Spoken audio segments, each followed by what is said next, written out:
Hey there! Are you interested in getting access to the recordings of my monthly masterclass hangouts, where we do deep dives into different travel hacking programs? If so, please check out the Patreon at patreon.com/geobreezetravel.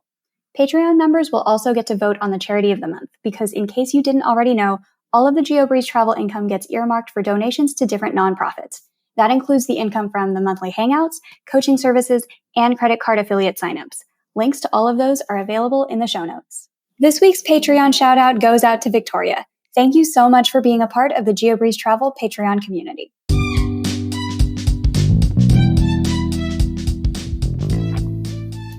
Welcome to the Geobreeze Travel Podcast, a show for anyone wanting to level up their travel hacking lifestyle. I'm your host, Julia Menez. I'm a travel hacker, coach, speaker, Filipino-American ENTJ who loves solid travel gear and using shortcuts on spreadsheets. On this show, I'm on a mission to bring you travel hackers from all walks of life to help you level up your travel hacking game. We dive into credit cards, miles, points, strategy, mindset, and the secrets behind how to travel the world for next to no cost. So, let's get hacking. It's kind of my way of sticking it to the man after years of the ways in which these banks boxed people out of having access to them. So to me, I'm like, scam the scammers, yo. And again, I know that sounds terrible, but I'm like, you should have no guilt whatsoever about engaging in this hobby. It is, to me, a way, again, like I mentioned earlier, of kind of leveling the playing field. So take full advantage of all the points and miles and do it with like a sigh of, I'm sticking it to the system. Hello, travel hackers. You just heard a clip from Lindsay Bryan-Podvin from Mind, Money, Balance. Lindsay is a biracial financial therapist, speaker, and Plutus-nominated author of the book, The Financial Anxiety Solution.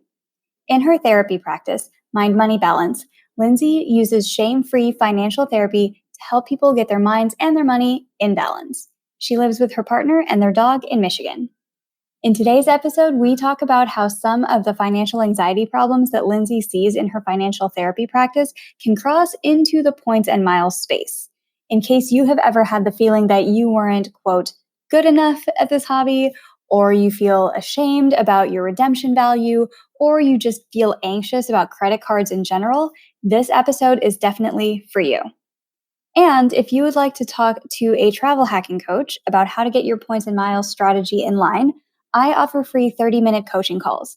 We will help you get started in the right direction to get the travel that you want for next to no cost.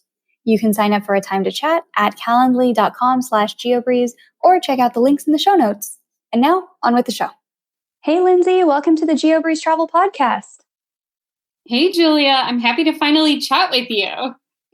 I'm so excited to have you here as well. And we are going to talk today about not just your travel hacking experiences, but also financial therapy and what that means from your day job, and then also how we might be able to incorporate some of those mindset exercises in the world of travel hacking. So I am very excited to have you here today.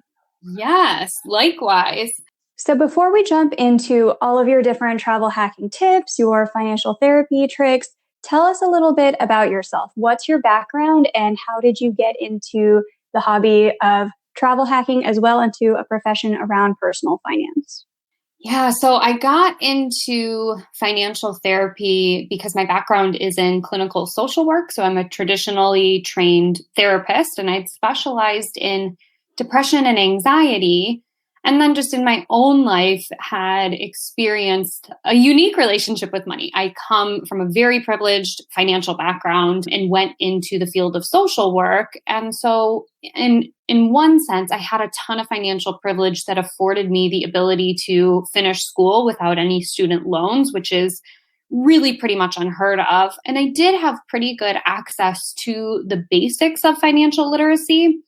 But at the same time, I didn't quite know just how little I would be paid as a social worker. Like I had an idea, but it wasn't until I got my first job with a master's degree making $32,000 a year and started finding myself like living paycheck to paycheck and the stress that came along with it that I really realized I need to get my numbers really under control. And I felt so much guilt and so much shame because I came from this financially privileged background and I was still struggling financially. And I felt like, I had this leg up and I totally wasted it. And here I am complaining about making this money and I should be able to figure out how to make it work. But at the end of the day, that amount of money in a higher cost of living area in the Midwest really was a challenge.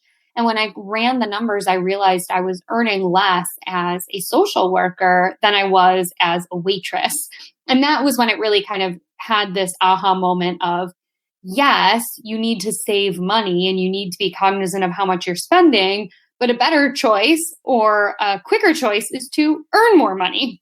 So I started learning about the role of personal finance, reading books, literally checking them out from the library and getting more comfortable and confident managing my numbers. But it really was when I started making more money that I could breathe. And then in terms of how that overlaps with my relationship with clients as a financial therapist, I had so many clients with depression and anxiety and chronic stress coming in with money stressors. And as social workers, we weren't trained to talk about money. And I felt like it was a huge disservice to hold space for clients to cover their mental health and their mental well-being, but not talk about money. So that's when I wanted to start bringing in some of the personal finance into the therapy room, but I wanted to do it in an ethical way. I definitely wanted to stay in my lane. I'm not a certified financial planner. I'm not an actuary. I'm not a CPA, right? My lane is very much as a therapist. So I sought out additional training in financial social work and in financial therapy to help people with the emotional side of money. So less what is a budget and more, why am I procrastinating on making a budget? What's making it difficult for me to stick to it? What are the emotions and the thoughts that are coming up when I reconcile my numbers or when I create different savings buckets? So yeah, that's a little bit about me and financial therapy and how I ended up there. That is all so fascinating. What would you say are some of the most common emotional stressors and underlying issues that you find when people talk to you about their money depression or their money anxiety? And then also, do those types of money stressors affect people, do you think, when talking about points and miles and not just a regular paycheck? Yeah, I think one of the biggest things is comparisonitis. And not in terms of, oh, my neighbor bought a BMW, now I want to buy a BMW, but more of money is so secretive in our culture. So we assume that other people know how to manage their finances, and we somehow are the only people who weren't taught it.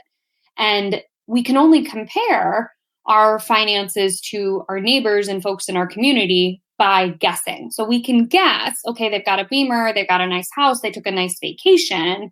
We are guessing that they, know how to manage their money very appropriately and make a good living. But what we don't know is if they are travel hackers and are figuring out ways to get to those places for free or incredibly reduced costs.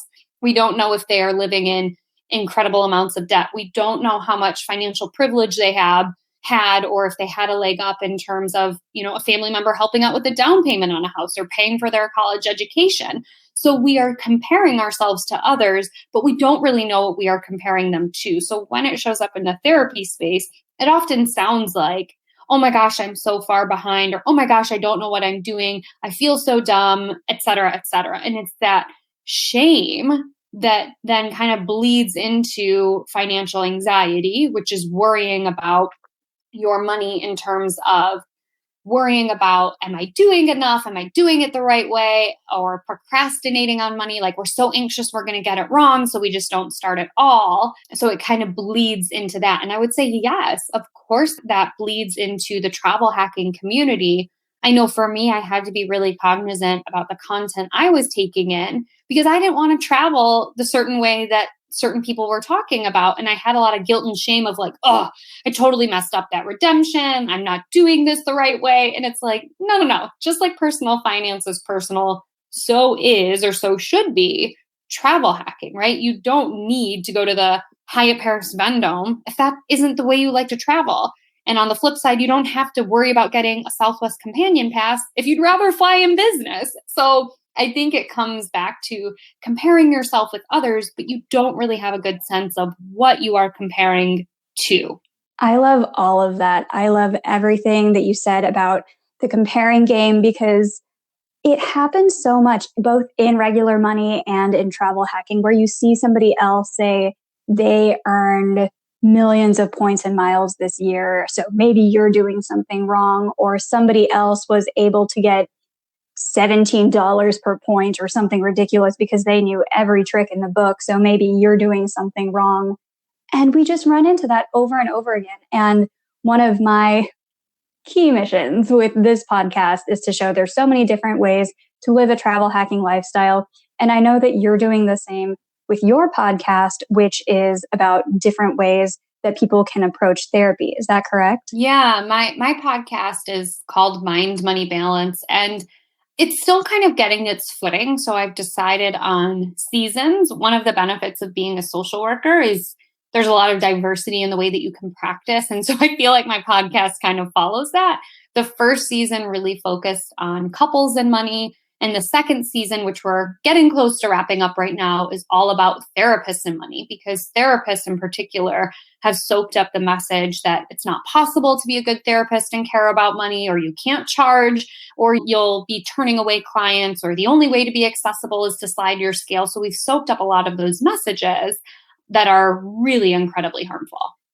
Yeah, I know that's a huge debate in the therapy world of if you're charging people money, then you're basically unethical for trying to make a living while helping other people, which is a really dangerous game to get into. Absolutely, it is. And we have to take care of our well-being as therapists. And to me, financial self-care and financial wellness is a huge cornerstone of taking care of your mental and physical and emotional well-being, but we just don't talk about it. So I'm happy to have platforms like this that are these interesting overlaps of the ways in which money and travel and leveraging credit cards can show up, and showing folks that there's more than one way to do things, whether it's being a therapist or more than one way to travel hack.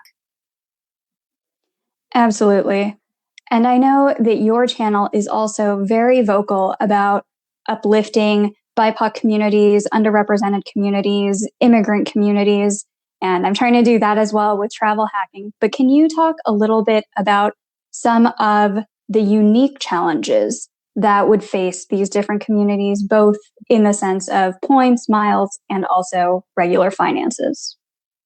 Of course. So in the traditional personal finance space, there is a lot of language around having very firm boundaries with family members. And when you think of the BIPOC community and immigrant communities, refugee communities, of course, first of all, we're not a monolith, but it's irresponsible to say, just kick your Lola out of your house, just cut off your adult children, because that's not the way the culture is set up. Multi-generational families and households are much more the norm, but in the, as our friend Berna Knott likes to say, hella male, hella pale personal finance space, they say that like you have to have these firm financial boundaries, and you have to, who cares if your parents overspent? You got to let them live on the street. They got to deal with their consequences. And it's like, first of all, that's highly irresponsible anyway, just as a human being.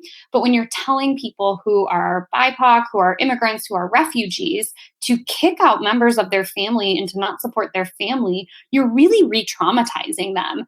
And it's just so culturally inappropriate to paint with a very broad brush in the personal finance space. So that's one big thing. And then the other big thing is just acknowledging the systemic ways in which people of color, immigrants, and refugees have been boxed out of the personal finance space in the United States. I'm not as well versed with the rules and regulations and laws of other countries, but in the US, there were very real things that kept people of color from having access to good neighborhoods, good schools, credit cards, bank accounts, colleges, right? So we have had years and years of systemic oppression that have been kind of holding us back from having the same type of access and equity to money. So I think it's so important that we lift each other up. We talk about money, we talk about mental health, and we can look at personal finance with a more critical and nuanced lens to say, that doesn't work for me, that doesn't work for my family,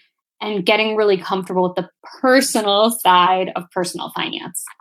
For sure. I know a lot of people just turn to the same experts over and over again, whether it's Dave Ramsey in the personal finance world or the same 12 guys in travel hacking with boarding area to say, this is how it should go. And this is the single story that I'm going to listen to about how to approach personal finance or points and miles. And I think that having that representation is really important in order to discuss these types of nuances. Absolutely, it is. We need to have diversity and representation in all spaces. It's not about just having a brown or Black person at a conference or on a panel, right? It's about making sure that there are so many voices that can be heard and represented so that people can say, okay, maybe I didn't resonate with this person, but this person over here is kind of talking my language. So I'm going to go listen to what they have to say. Absolutely. All right. So let's talk about your lane a little bit. How did you get into travel hacking originally? Yeah, I got into travel hacking because of really that first social work job. I wanted to travel. I had done a lot of traveling, a lot of solo traveling. And so I was happy to do backpacking and, stay in hostels and stuff like that. But as I got older, I was like, really want to stay in a hostel with 8 strangers. And I was partnered at that time. So it's a little bit more complicated to do couples backpacking and stuff. So I really wanted to travel and I wanted to do it in a way that was kind of this next level. I was ready to kind of graduate from hostel style traveling, but I didn't quite have the funds to do it. So I first took to travel hacking as a way to kind of elevate the travel that I was doing. So for example, I would set a budget of how much a trip would be. And then I would still spend that much, but I would try to offset it as much as possible with travel hacking. So that was the way that I got into it. So it was like 2013, 2014. I started kind of reading some of those different travel blogs and learning how people had leveraged credit card miles for free trips and planned my first hack to a 4 or 5 day trip to New York City with my then partner at the Andaz on Fifth Avenue. And that trip actually allowed my partner to go, oh, Lindsay's not crazy. Like she's definitely onto something. Because I think it was Ricky Zhang on your show who was saying like, look, the term travel hack sounds a little sketchy. So I think my partner definitely fell into that of thinking like, oh my gosh, Lindsay's getting into some weird stuff. So it was very much a seeing is believing. And then from there, I kind of turned them into a believer of travel hacking. That sounds good. I know a lot of people run into that struggle when they're first trying to get their player 2 into the game and trying to convince our friends and family that we are not falling for some kind of scam and that we have not completely lost all sense of fiscal responsibility when we open these credit cards. Yes, exactly. And it makes sense, right? It sounds bananas when you hear about it, but learning a little bit more about it was helpful. And as I'm just thinking out loud, I realized I did like some sort of hacking adjacent stuff before I did travel hacking. So again, that first job where I was being, paid many social workers are paid, I still wanted to go out to nice dinners and, go to the movies and stuff like that. So what I did was sign up secret shopping. So my partner would attend with me to like secret shops. We'd go to like nice restaurants or we'd go to, different things like that. So I did kind of rope them into coming on secret shops with me. That sounds good. And so when you were first starting out with getting into travel hacking or travel hacking adjacent stuff, what were some of the first cards that you opened? And also, how were you earning these points since you had a pretty low salary back in the day? Yeah, because of that low salary, I was really anxious about doing any sort of manufactured spend. My personal mental health history is that I have a history of anxiety and depression and 10 years of recovery in an eating disorder. So I'm really cognizant of knowing what things are going to trigger my anxiety. And I'm really mindful about avoiding the things that are going to kind of tip me over the edge. So manufactured spend to me just causes a lot of anxiety. So I started out with a Chase Hyatt card to get that Andaz trip. And there must have been like an American Airlines card that kind of went along with that to get started. So it was really slow and steady at first. And then, like most things, kind of exploded into getting, I think at one time I had 22 cards. And then when Chase's 524 hit, then it was no longer that, that typical 91 days, right? I had a set on my phone every 91 days, I would apply for like 3 cards and whatever. But also I was looking at really low spend or low minimum spend cards, right? I was looking for things that had like $500 or $1,000 minimum spend. And over the course of 3 months, when you just consider things like groceries and gas, it really didn't take long to hit that. And I was always aware of making sure that I wasn't overspending just to hit a minimum spend. So if that meant that I just got one card instead of three cards in that 91-day period, that was totally fine.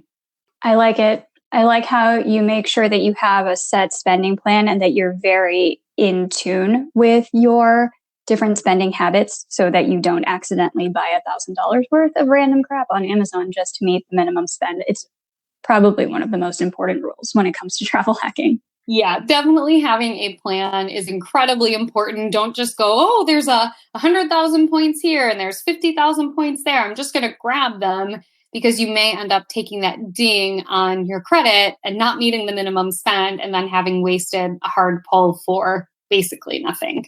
For sure. So as you were getting into the world of travel hacking, what are some of the mistakes that you made early on where you want to say, hey, kids, don't make the same mistake that I did?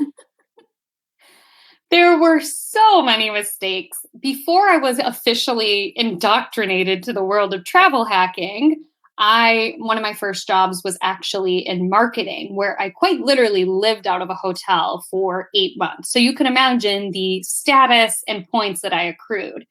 But I also had no idea about the world of travel hacking. So I turned all of those almost all of those hotel points into airline miles, which anybody out there is probably just cringing, because I lost out on a ton of great options for status-based redemptions. And I probably could have done a little bit more European travel or Asian travel without having to stay in hostels. So that was for sure when I just did not know what I was doing at all and just saw those points and said, well, I would rather fly somewhere than stay at a hotel. So be very cautious before you redeem those miles. And thankfully, I never redeemed them for magazines or, shopping or anything like that, but it was still pretty bad.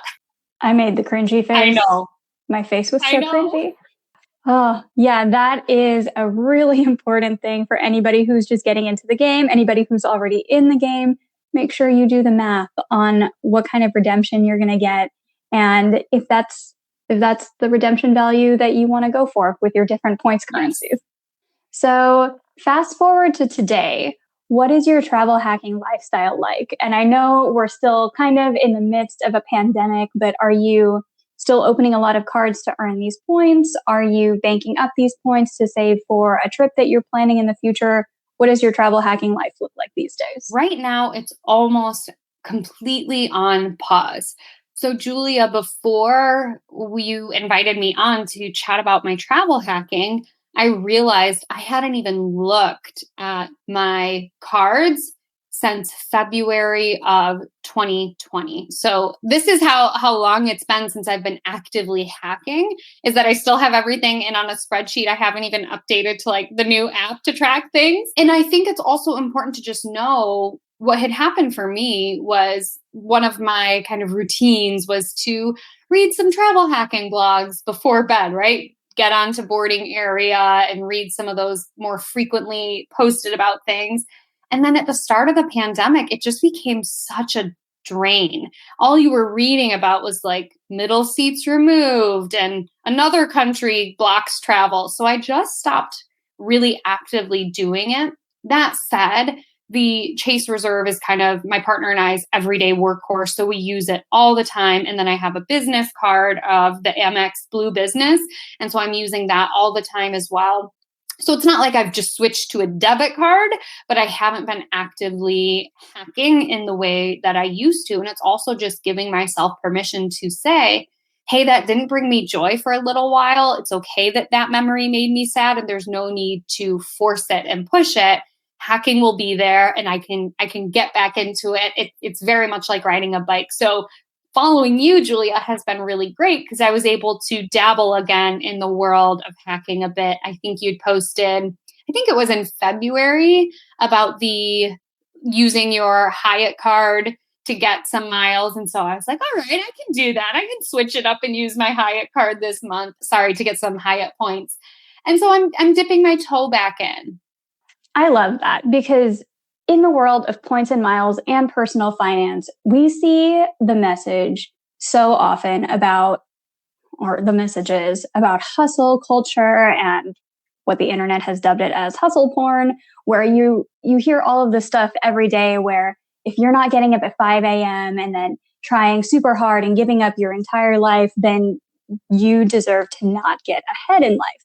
But there's such a continuum of if you want to do that, that's fine. If you don't want to get into this game at all, that's fine. Probably nobody listening to this podcast is on that end of the spectrum. But also, if you're somewhere in the middle where you're saying, I just want to open 1 or 2 cards a year, get 1 or 2 free trips a year, economy's fine. I just want to save $1,000 here or there.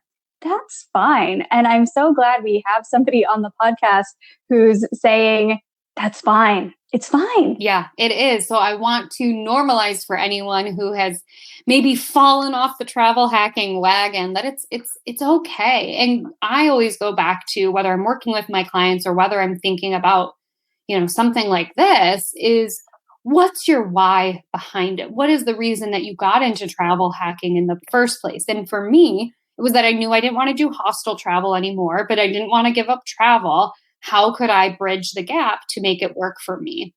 And so if a person listening is saying, like, we've got a huge family, the best thing for us to do is get the Southwest cards and make sure we've got a companion pass so we can visit family across the country. Great. Keep your eye on the prize, so to speak. Not everybody wants to have like the lounge life and be only doing business class where they can shower. Not that there's anything wrong with that, right? Like I've got it in my head, like, ooh, that would be fun someday. But also just go back to what's the reason for it? Are you travel hacking so you can see family more often? Are you travel hacking because you want to take one of those once in a lifetime trips? Are you travel hacking because maybe your job doesn't pay well and it's a great way for you to be able to continue your travel lifestyle? Think about your why and return to that. And if you miss out on like a month of hacking or like me, a year of hacking, it's going to be okay. What would you say to somebody where if they're digging deep and they're like, my why for travel hacking is so I can impress people on Instagram?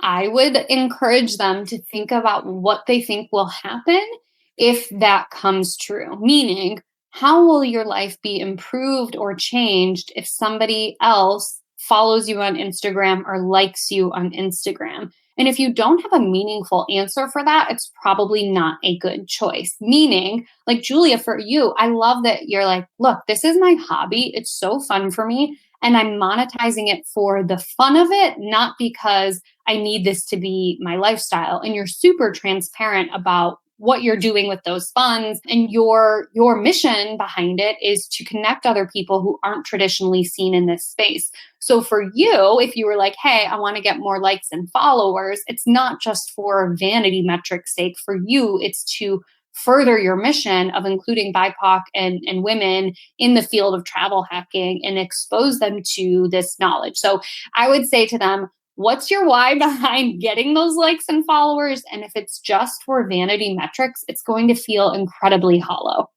I absolutely agree with that. I think there's a lot of people who kind of dream of the life of Instagram where they say, I want to travel hack so that I can get a huge following and then eventually I can just sell courses about how to travel hack or how to grow an Instagram. A lot of people hope to just grow their Instagram so that they can get other people to pay them to learn how to grow an Instagram, which is viable, but I also think it has created some perverse incentives, both in the world of personal finance and in the world of points and miles. Do you have any thoughts on that? Yeah. I do have a lot of thoughts on that. And it's really, I also want to normalize to people that you can just have a hobby to have a hobby. Not everything has to be monetized and leveraged to the nth degree. I think in North American society, especially, this idea that we have to monetize the things that we love is also incredibly harmful. You don't have to wake up at 5 a.m. and hustle and do your, 7-minute hit routine and then slam a smoothie in order to have a healthy life. There are more than one ways to do things. And like, for me, I think it's important to remember that you're allowed to enjoy things just for the sake of enjoying them. You don't have to do things to amass a following on Instagram, to monetize a blog. You don't even have to start a blog. So just reminding people that they're allowed to have hobbies just for the sake of having hobbies. For sure. There are so many people out there who enjoy travel hacking for the sake of getting free travel. They don't even talk about it on Instagram. And that's great. That's completely a legit lifestyle of travel hacking. There are other people who, like we mentioned, do this recreationally. There are some people who like to go all in on it. And all of these are legit lifestyles as long as it is what's making you happy. Yeah, I couldn't agree more. So speaking about things related to travel hacking that makes you happy, what would you say is the piece of this entire hobby where you're just like, oh, it brings me so much joy? Honestly, it's like every single time I've travel hacked, it's been a sense of joy because I feel like it's like you're in on a secret. You know what I mean? When you get on the plane and you're kind of looking around and you're like, there's a little bit of smugness, which I think is okay, right? As long as you're not being an ass about it. But like, oh man, I know this redemption is worth $1,000 and I got it for $5.40. Like there is something super exciting about it. But really it's like anytime I've travel hacked, I've been so grateful. I've had so much gratitude for the ability to leverage this for the benefit of being exposed to other cultures, creating memories with my partner, flying to people's weddings or honeymoons, not other people's honeymoons, my honeymoon. For me, it really is a joy. It really does bring me a lot of excitement anytime I travel hack. Absolutely. I love how much happiness this brings to our different communities on Instagram, to everybody who hears about this hobby. So I like that we're doing our little part to spread the hobby to as many people as possible, especially the communities who maybe haven't heard of this before. Absolutely. I think the more we can normalize it, then I think it opens up the possibility for folks to be exposed to things that they normally wouldn't, maybe to go to locations they hadn't previously thought of because they thought they were too expensive or too out of reach or there was nowhere to stay affordably. It's like this helps to level the playing field in a way that most travel hasn't, right? Most travel is pretty inaccessible to most people. Dr. Kiona, who has How to Not Travel podcast, she talks about this idea of travel privilege. So travel hacking to me is a way to help expose folks who otherwise wouldn't have been able to travel or to have been able to travel in the way they want to those types of opportunities. For sure.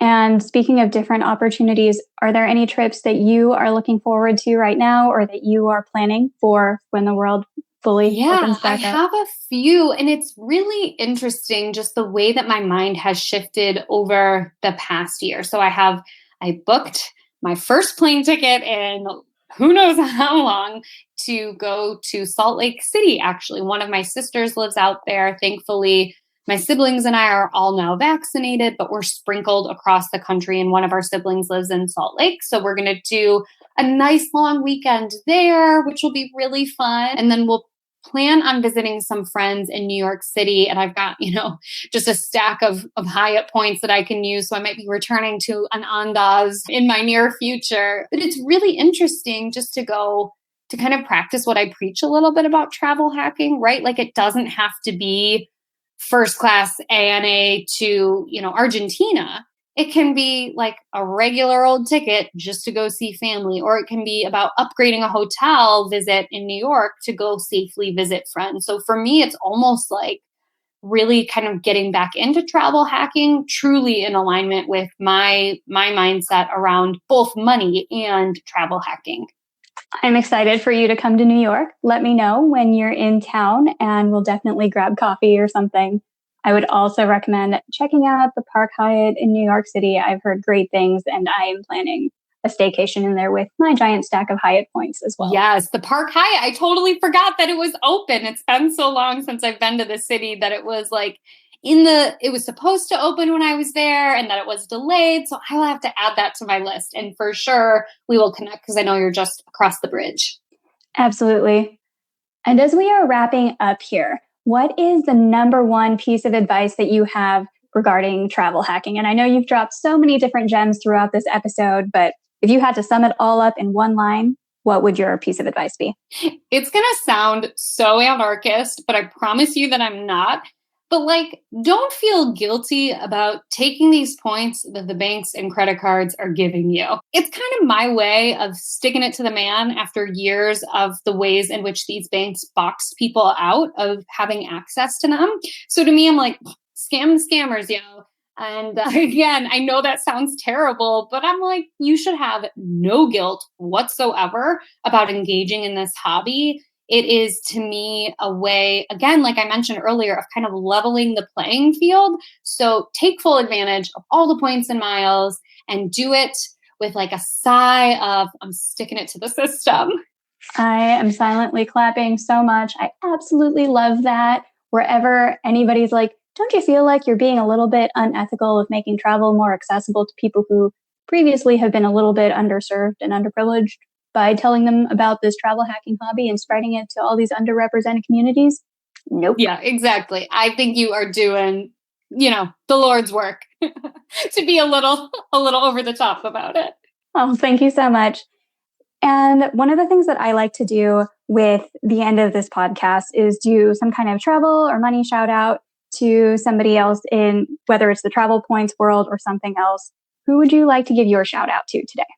So for me, I'm told Julia did not pay me to say this, but really being connected with you, Julia, has been such a gift because it's reminded me of the joys of travel hacking. And I've been exposed to so many more voices than in the travel hacking space that I previously hadn't been exposed to by just following places like Boarding Area. And for me, it is getting a broad array of not just travel hackers, but I really do appreciate Dr. Kiona, how she talks about how to travel ethically and to do it in a way that is beneficial to the community and getting off the beaten path a little bit. Again, you don't have to stay in a hostel or couch surf, but she's got an amazing list of people who are tour guides who are going to show you places outside of the things that you would book through a Chase Ultimate Rewards portal. So I would say if you're ready to kind of get your plan in place for once you're on the ground in these locations, check her out as a way to kind of round out your cultural awareness feed. She is one of my favorite travel Instagrams. Her handle is fantastic. It's how not to travel like a basic bitch, which I love that. I just love the name. I love all of her content. I love, love, love all of her work. And it's been so great to see her finally recognized for her advocacy efforts that she's been doing long before the last couple of months. So I'm really happy to see her page kind of explode. For sure. And where can we find you on the internet? My company is called Mind Money Balance, MIND.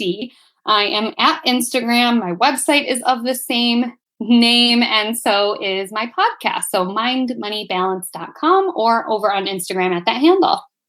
Thank you so much, Lindsay, for coming on today. We've learned so much about financial therapy, your travel hacking journey, different mindset blocks that people could run into and how to get over them, both in relation to points and miles and personal finance. So thank you so much for sharing all of these different gems with us today. And I want to thank you too, because we had originally scheduled this podcast for a few weeks ago, and I had reached out to you and just said, look, I am so emotionally tapped out with all the events happening in our community that I need to hit pause for a little bit. And I appreciate that, you and I come from a very similar background in some ways and a very different background in other ways. But I appreciate that you were able to go, yeah, no problem. We'll see you in a couple weeks. For sure. And I think that's one of the important things too, as we build out our brands with personal finance, with Instagram, with anything, is just to show a little bit of grace to the community. And then also it's so important to follow people from cultures who are different than yours, because I think a lot of people just didn't understand what was going on with the hate crimes in the Asian American community. and everything. And without following people who are of that community, there's just no way that a lot of people would know, because the larger media wasn't covering it for a long, long time. And I think a lot of people in the points and miles world only found out about it through my page. I think a lot of people in the therapy world possibly only found out about it through your page. So that's why it's so important to feature people from all different backgrounds, no matter what your niche is. Yes, definitely.